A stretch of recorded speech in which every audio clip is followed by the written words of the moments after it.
Што го врти светот? Може би вино и добар моабет. Не знам, но ќе ја прашаме мојата денешна соговорничка Елена Младеновска-Јеленковиќ од M6 и Wines of Macedonia. А ќе зборуваме и за неколку интересни теми. Која е омилената дестинација за дигиталните номади и како Македонија би можела да стане уште подобра дестинација за нив? Дали одвојуваме доволно за наука и иновации, зошто не? Ќе дознаеме подоцна. Екзит доаѓа во Македонија или не? Тоа ќе ви го кажеме откако Радарот ќе ги прочита вестите. Локација Лондон. На надпревар за најсмешни диви животни пристигнати се 10.000 фотографии од аматери и професионалци. Иако финалистите нема да дојдат физички во Лондон, церемонијата ќе го прогласи најсмешниот меѓу животните за 2025. Освен што е забавно, суштината на оваа иницијатива е постојано да се алармира за потребата од тоа да се штити природата. Еве избор од финалистите на оваа година.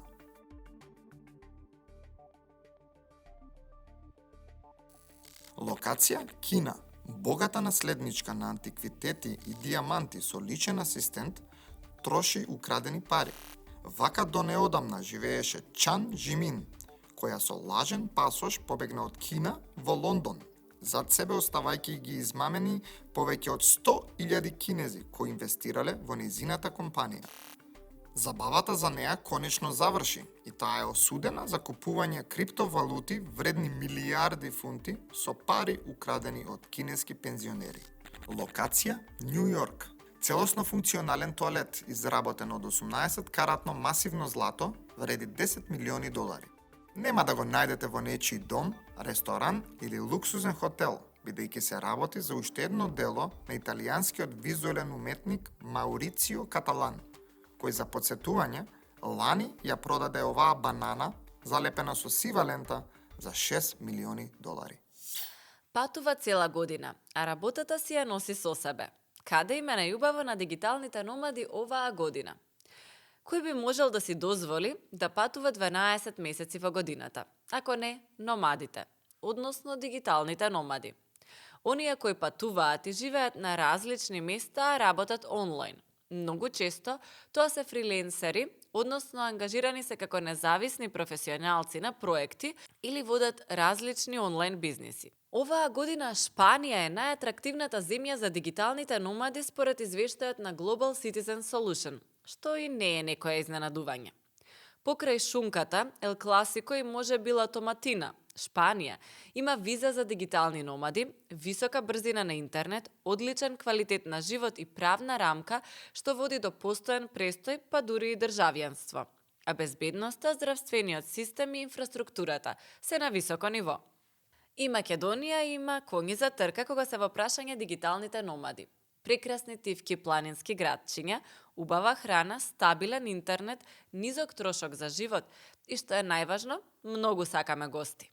Сепак, она што ни останува е Македонија да ја реши административната бариера, односно да воведе специфична виза за дигитални номади. Сосема можам да ги замислам, сместени во некоја малешевска куќа, како работат на лаптоп, јадат овчо сиренце и мармалат од сливи. Тие уживаат, а ние ја движиме локалната економија.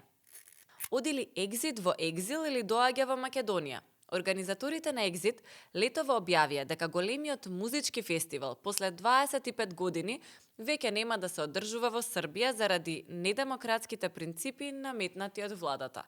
Потоа, Guardian објави дека фестивалот може да оди во екзил во Германија или некоја соседна балканска држава. И беше делумно во право.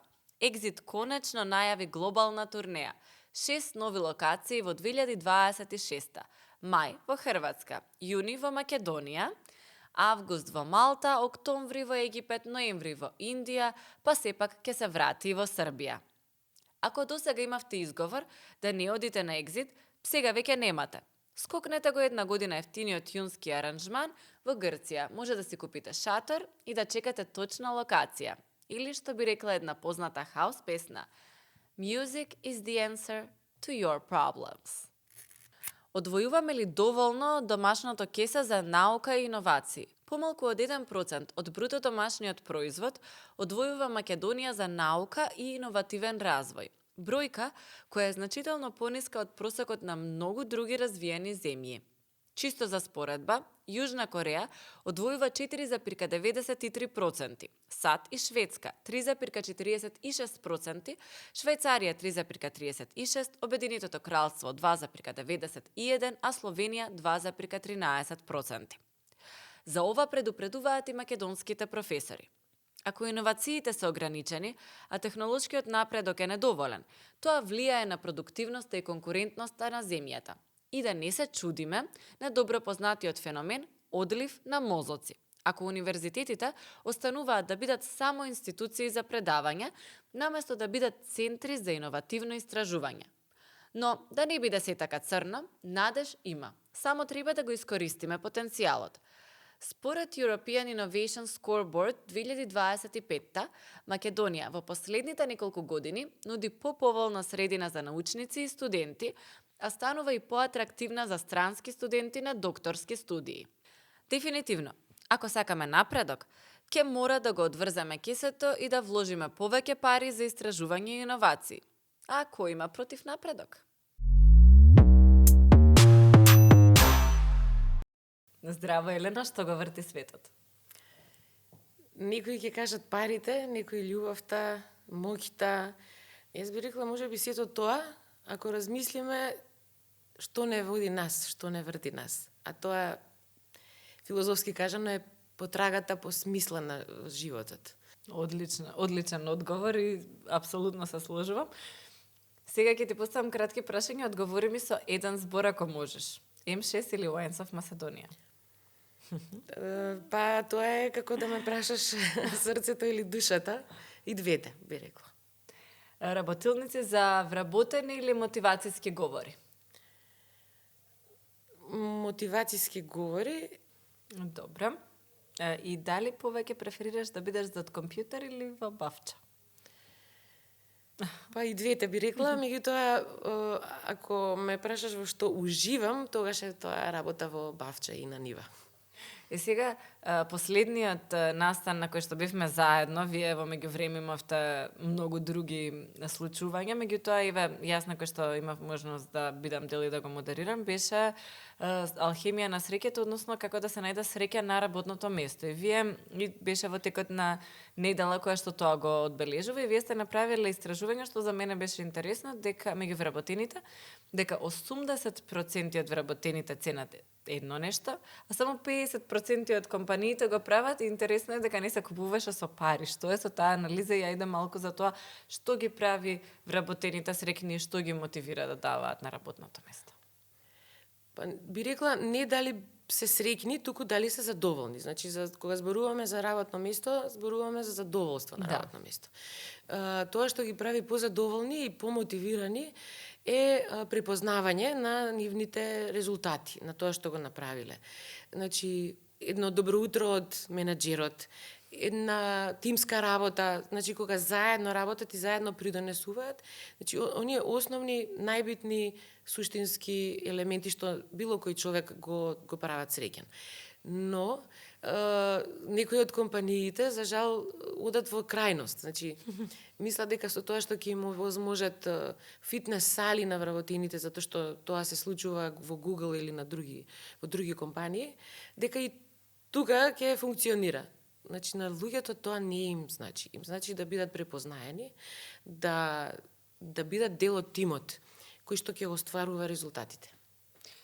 Апсолутно се сложувам во тој дел. И сега 20.000 луѓе поминале, изминативе рековме 5 години низ тренинзите кај вас. Компании многу очигледно побарале од вас одредени типови на услуги врзани со тренинг и така натаму на вработените. Какви тренинзи се бараат? Дали се тоа технички тренинзи, дали се тоа тренинзи во делот на мотивација и лидерство? Што бараат компаниите? Што има она што има потребно? Јас имав едно мислење, ми изненади со одговорот преска што ми го даде. Да, најчесто бараат обуки за комуникацијски вештини. За разговарање. За разговарање, затоа што многу често се случува да кога ќе дојде некој вработен нов во фирмата, не знае добар ден да каже, или не знае како мејл да напише, значи од основни комуникацијски вештини, а сметам дека се тие најбитните кои што треба да се стекнат во текот на образовниот систем. Да, многу ми беше интересно тоа, дека баш ваквите тренинзи се бараат, ама истото ми се случува втор пат и веројатно е до мене, затоа што имаше една анализа за млади луѓе, каде што ги прашуваат кои типови на вештини најмногу ви се потребни, сакате да ги развиете. И ако во нашата генерација тоа ќе беше веројатно некаков дигитален маркетинг, веб дизајн или нешто што е техничка вештина, кај оваа генерација беа комуникацијските вештини. Истото сега што компаниите го бараат, така што интересно ми е дека тоа е веројатно ни недостига. Каде, зошто сме ги изгубиле овие вештини? Дали ковидот влијаеше на тоа, технологијата или што е она што ги направи луѓето да не знаат да комуницираат до ниво што треба реално да одат на сериозна обука за да научат како? Па би рекла, почнувајќи од детството, воспитувањето на децата, до тоа како функционира образовниот систем, од градинка, основно, средно и на факултет. Некако тој систем, за жал, ние го уништуваме. Апсолутно. Што ги разликува во оваа насока и во придонесот кон компаниите и во придонесот кон општеството, што ги разликува директорите како директори од оние кои што се лидери? Затоа што си работела со многу луѓе кои што се на менаџерски позиции. Еве, нека не е и директор во компанија, но водат тимови, некогаш водат и огромни тимови и милионски проекти и така натаму. Што ги разликува тие што ги водат компаниите напред и можеби некогаш и целите индустрии напред во однос на тоа како треба и поставуваат стандарди? Вака во твоите очи, дали може да ми издвоиш некој пример за таков човек кој што ти си го увидела и што го издвоила, што ти изненадил? Па накратко би рекла визија. Тој што има визија е лидерот. Менаџерот може да изорганизира нешто, значи to manage, менеджмент значи to manage, значи да организираш нешто, значи да ја направиш работата како што е по job description, по опис на работно место. Одлично ќе биде, меѓутоа толку тука застанува. Но да се оди понапред, каде одиме, значи како в компанија, каде би отишле за 5-10 години, како таа компанија придонесува за општеството, значи да има повеќе вработени, да се плаќаат даноци, да ја заштитиме животната средина, да се вмрежиме со странски компании, да излеземе да ја промовираме и компанијата и државата. Тука е разликата. Значи, она стално кога го кажуваат, нели, успехот, сите го гледаат успехот како една санта мраз. Сигурно сте ја виделе таа слика. Сите го гледаат успехот, признанијата, наградите и така натаму. Меѓутоа, никој не го гледа тоа што е долу. Да, што ја држи сантата мраз. Тоа е, можеби непроспани ноќи, можеби недоволно посветеност на пријатели и семејство во одредени моменти, многу патување, одрекнување од различни работи, и токму тоа да одиш чекор напред и да имаш визија, го гледаат луѓето во тимовите и сакаат да следат одредена визија. И тоа се лидерите во компанија или во општество. Инаку конкретно, јас сум имала среќа да работам и да имам неколку, јас би ги рекла, ментори, дефинирани или недефинирани како ментори, кои што сум ги наблюдувала и сум гледала да видам како функционираат, што е она што го прават за да бидат успешни, и дали можам јас да го следам тој пример, или барем она што мене како индивидуа ми значи, или имам таков афинитет за да одам во одреден правец кон мојата цел, нели. Кога работев во Мобимак, Светлана Петровска, значи, нели, сега сме исто, нели, за gender equality, имаме М6 сме членка во Women on Board Адрија, го промовираме тоа женско лидерство што треба да се роди. Она што е проблем за жените, конкретно за женското лидерство, значи жените веќе од 1800 година, значи скоро е, да речеме, 200-300 години, се обидуваат да го постигнат таа еднаквост со мажите и не успеваат, додека одредени групи лобистите се успеа за последните 20 години да имаат повеќе права отколку што имаат жените. Значи нешто правиме што не е добро. Како жени. А тоа е пола од населението. Тоа е пола 51% од населението, значи нешто правиме што не е добро. А тоа е психички затоа што најчесто жената на жена е непријател и многу ретко се наоѓаат жени кои што навистина може да бидат рол модели, кои што несебично ќе помогнат на сите. Ја имав таа среќа што ја имав Светлана Петровска во тоа време, која што навистина беше рол модел, која што споделуваше со сите, особено поддршка даваше на жените и како ментор, како жена сум учела од неа. Понатаму, кога работев во банкарскиот сектор, веќе го спомнав, Драголју Парсовски, со негови совети кои што ги даваше на сите во тимот, во однос на тоа како се води компанија, како се напредува во кариера и така натаму. И сега, во последниве 10-12 години, Светозар Јаневски, кој што е визионер, кој што има трансформирано неколку гиганти од Скопска пивара па понатаму Тиквеш и својата визија за тоа каде да оди не само компанијата, туку целата индустрија за вино, па и за државата. Значи сега не само Тиквеш, туку и целата винска индустрија заради тие напори да се изгради Тиквеш како локомотива на македонската винска индустрија, ја носат Македонија во една друга димензија во светот. Апсолутно. Да бидеме препознаени. Виното е вистински амбасадор на државата. Сега ме повлече за оваа тема, затоа што навистина е многу важна. Ти си председателка на Wines of Macedonia. Извршен директор на Wines of Macedonia. Тоа е компанија која што е креирана за да го промовира македонското вино надвор од границите на државата и според мене е еден од ретките примери кај нас како се креира бренд, национален бренд од нешто. Сега, ако порано се извезувало во галони вино и важело за некое вино кое што е ефтино, иако на вкус, ќе зборуваме после за тоа, јас верувам дека нашето вино е меѓу подобрите, и тоа се повеќе колку се дружам со луѓе кои што живеат надвор од Македонија, ми станува јасно колку е добро кога ќе го пробаат, се сите воодушевени, нели?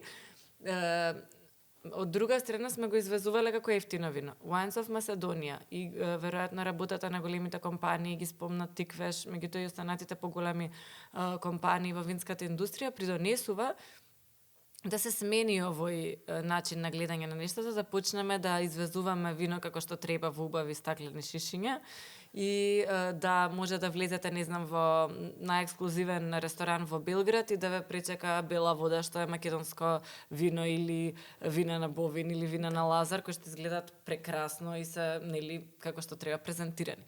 И сега, како го градевте овој бренд? Како го граделе пред тебе и како ти го гледаш во иднина македонското вино надвор од границите, каде треба да се постави? Само мала корекција, не само во Белград, туку и во Лондон, например. Во Њујорк. Добро, фала ти што ми кажа, не сум била во Лондон. Пошто не идеме само во регионот, значи ние имаме амбиции македонското вино од светот да го освоиме. Супер. Јас стално кажувам дека навистина ние треба да се гордееме дека имаме најубавото вино во светот. Но треба да поработиме малце тоа да го препознаат луѓето. Значи, има доста работа, имаат напори направено винариите индивидуално, со тоа што ги градат капацитетите, во смисла на квалитетот на виното, амбалажата и така натаму, меѓутоа и понатаму здружено како да се промовираме во странство. Ни фалат приказни и ни фали уште развојна компонента, не само од страна на винариите, туку и сите стейкхолдери, би рекла, тука и државата. Ќе објаснам после за тој дел, но винариите навистина направија чекор напред во тоа дека стануваат посвесни дека потребно е да креираат производ со додадена вредност. Значи, се уште имаме ние наливно вино. Околу 50% од производството ни е наливно вино. И тоа не е лошо. И тоа не е лошо, меѓутоа, замислете тоа да отиде во шише и да биде извезено. Значи, во Македонија се произведува околу 80-90 милиони литри вино. 50% од тоа е наливно, за жал. А од 90 милиони, 85% оди за извоз. за странски Логично. пазари, бидејќи ние сме Колку релативно можеме да мал испиеме. пазар, да. И сега тој извоз е околу 50-60 милиони евра, што е навистина голем дел од бруто домашниот производ, значи во трговската размена и така натаму. Значи оваа индустрија на хартија е стратешка индустрија, Апсолутно. но де факто не е, затоа што за жал немаат винариите доволна поддршка во смисла на пример на инвестиции, иако имат одлични програми на ИПАРД, ИПА фондови, меѓутоа па тие што сакаат да инвестираат не се во можност да ги искористат тие средства, така да тука би рекла како некој зачаран круг е во однос на развојот на оваа индустрија, но сепак се менува свеста и треба заедно да работиме со винариите и со владата да го смениме тоа. Апсолутно. Инаку, тоа е многу за битно. меѓународна промоција, ние добиваме поддршка од Министерство за земјоделие и ние благодарни сме на таа поддршка, меѓутоа дали е таа доволна, не е за жал доволна, затоа што отприлика околу 200.000 евра е за учество на неколку саеми во светот. Колку е од прилика, Но, например, да се Србија- учествува на саем? Зависи од саемот. Например, на ProWine целокупниот трошок е околу 160.000 евра. Ние до лани добивавме 80, сега стои 10.000 евра, останатото е на винариите, што треба да го поделат. Ама тоа е еден саем. Има и други саеми, каде што би требало да бидеме представени. И не само саеми, туку промоции, директни патувања, остварување контакти, вмрежување, она што го кажавме. Значи, од тој аспект би рекла, Македонија беше лидер во регионот и уште сме лидер во квалитетот и во количината. Имаме 28.000 хектари. Да не ме сватат погрешно, може ќе ме гледаат и во Србија. Србија има околу 8-9.000 хектари. Меѓутоа, они имаат визија како држава и го градат тој имидж Србија земја вина. И со се она што се случува со Open Балкан, значи сега веќе ни го земаа приматот, вложуваат годишно 8,5 до 9 милиони евра во промоцијата, во филмот, значи има филмови, се снимаат, промоции на секаде низ светот. Значи изграден е тим кој што работи само на тоа. Апсолутно. Ние за жал мораме да го работиме тоа сами. Ама кој е последно добро вино еве ти што си го пробала? Нека биде македонско, нека биде странско, сеедно. Сите македонски вина се прекрасни, би рекла. Тоа Значи, е навистина, дали ќе, од која и да е винарија да пробате, се одлични вината.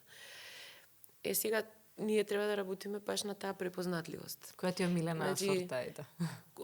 Вранецот се разбира. World Vranec Day. Значи, да, ние спомнавме преска дека промоциите во светот, меѓутоа ние веќе 7-8 години тука во Скопје организираме Светски ден на вранецот. Да. Токму со таа цел да го популаризираме нашето вино преку сортата која што ни е најзастапена. Но она што го кажа е баш тоа и што го зборевме дека виното или било која индустрија, државата се промовира на различен начин. И сега ние еве да се вратам на тоа. Значи има приказни каде што во светот се пиело повеќе во Америка се пиело мерло, во еден филм разговараат двајца другари, едниот му вика на другиот: "Ај остави ка мерло, пробај пино." Само заради филмот почнува да расте продажбата на пино ноар и луѓето стануваат свесни за таа сорта. Ние се надеваме дека ние ќе направиме, ќе смогнеме сили да направиме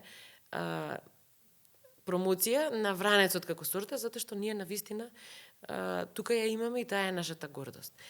Значи, било кое вино со вранец, на кратко одговорот, затоа што е моќен. Вранец значи Black Stallion или црн моќен конј, кој што во принципи треба да ни биде лајт мотив за она дека ние имаме коњи за трка. Да. Вранец. Не само вранец, туку имаме коњи, имаме производ со кој што можеме да се гордееме. За жал, се помалци и помалци такви производи имаме. Не градиме брендови кои што би ги извезувале. Некако сакаме тука на нашето буниште да си играме и во нашите кругови да си играме, да не излеземе надвор, да покажеме. Токму таа несигурност, незнаење, гради кај некомуникација, да. Да. И затоа како М6 сега ќе се вратам, се обидуваме токму тоа да ги мотивираме луѓето да научат да се охрабрат да направат нешто повеќе. Малку едукација што јас ја добив и за тие што не слуша. Убав пример за потребата од повеќе различни знаења и интереси. Потреба за промена доаѓа од фрустрација најчесто, тука е незадоволство. Ова морам да го сменам, морам да одам чигор напред. Да, фала ти многу. Фала и на вас.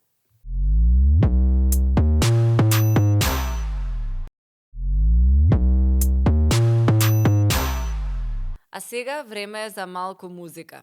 Оваа недела на вистина одбравме одличен изведувач. Веќе е во музичкото студио. Здраво! Здраво, здраво. Која музика го врти твојот свет?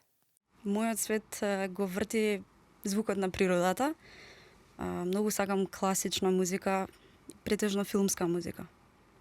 Ајде да уживаме.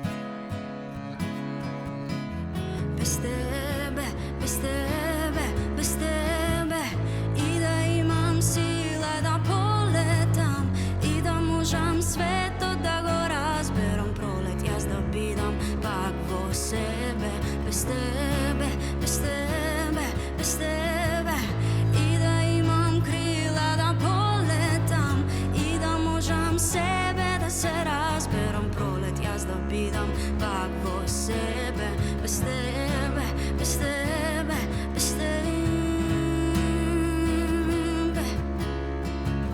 Ми се гледаше во црно-бела боја, без причина. Ноември пак ќе дојде, а јас не сум веќе своја. Со причина, срамно студот образ ке гребе без тебе, без тебе, без тебе и да имам сила да полетам и да можам светот да го разберам пролет јас да бидам пак во себе без тебе, без тебе, без тебе.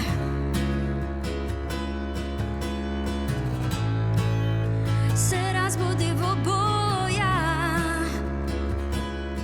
параноја. Телевизорот го вклучив да ме лечи да сум своја. Без визија да заспијам, да заспијам и да имам сила да полетам и да можам светот да го разберам пролет јас да бидам пак во себе без тебе, без тебе, без тебе и да имам крила да одлетам и да можам себе да се разберам пролет јас да бидам пак во себе без тебе, без тебе, без тебе.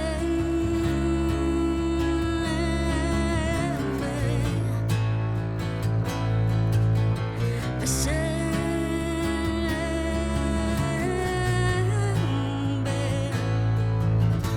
без мене.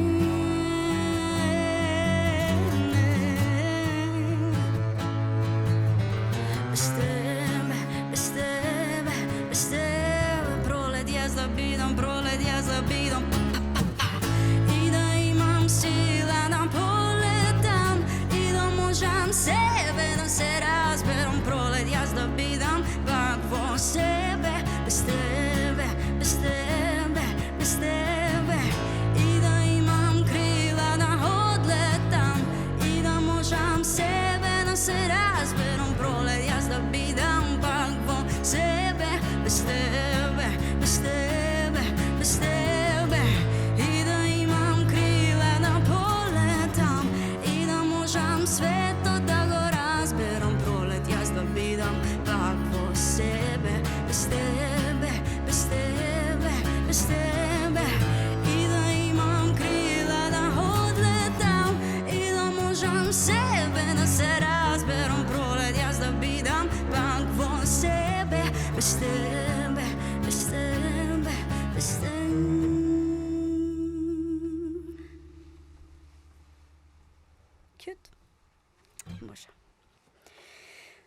Носи се.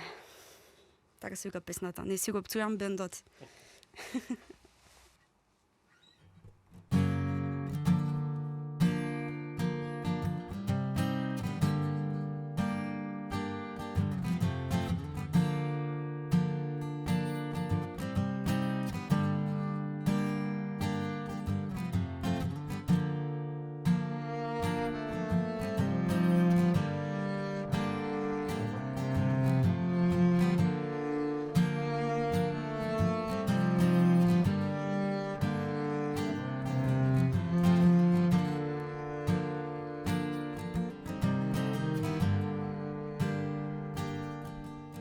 Ке го напуштам градот, за да се врати тој во мене, за да го избришам трагот. Кога случајно проаѓаш крај мене, да го заборавам стравот. Насама одење пешки, а ти носи се. Памет и мудрост се различни нешта, но не кеше да сватиш на време. Војна и мир ко на планина, во вир стана влажно се, па стана ладно се.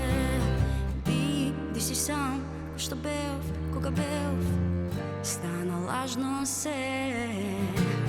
Биди си сам, што бев, кога бев со тебе.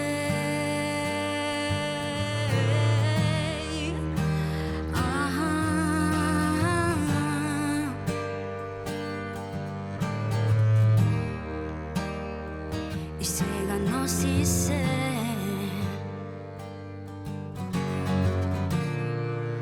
На рамениците.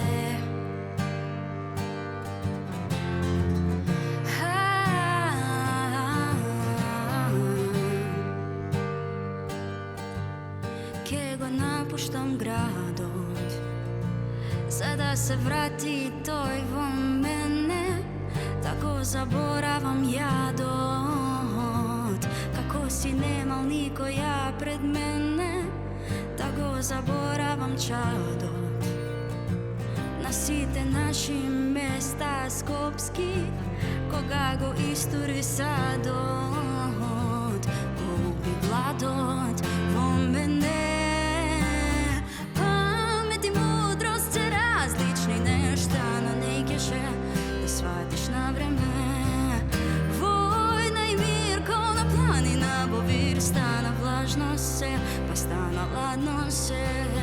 Биди си сам, ко што бев, кога бев, стана лажно се. Биди си сам, ко што бев, кога бев со тебе. Еј, аха.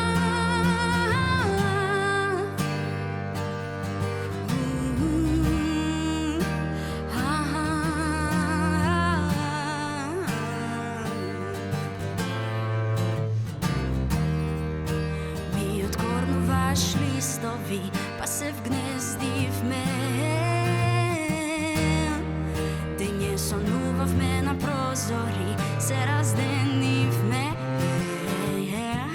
Кога се стемнив, ти дозволив да дозволиш, ти дозволив да дозволиш. Ти ми откорнуваш, ми откорнуваш, ми откорнуваш.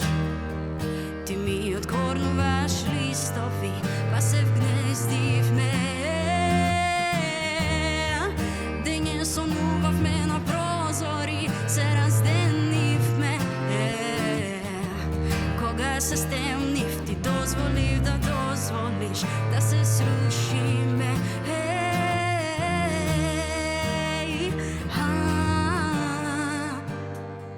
И сега носи се.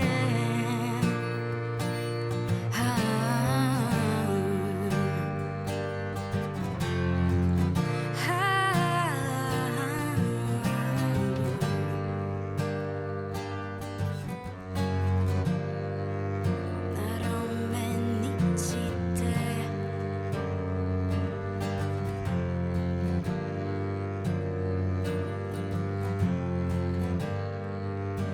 прави спомениците. Ти благодарам, Јована. Благодарам на целата прекрасна емисија што го врти светот, на целата екипа позади овој прекрасен подкаст, на мојот бенд Марко Цветановски, Дејан Митровик. Се надевам дека уживавте со нас. Јас сум Мија. Ке се видиме, се надевам, повторно во некоја прилика. Слушнавте што слушнавте. Ако сакате да видите и слушнете уште од нашите содржини или целосниот подкаст, можете да не заследите на Instagram и Facebook и да стиснете subscribe на YouTube. Сите новости ќе стигнуваат директно до вас. А секако, за точно една недела, следната недела во 17 часот и 15 минути се гледаме тука на Телма.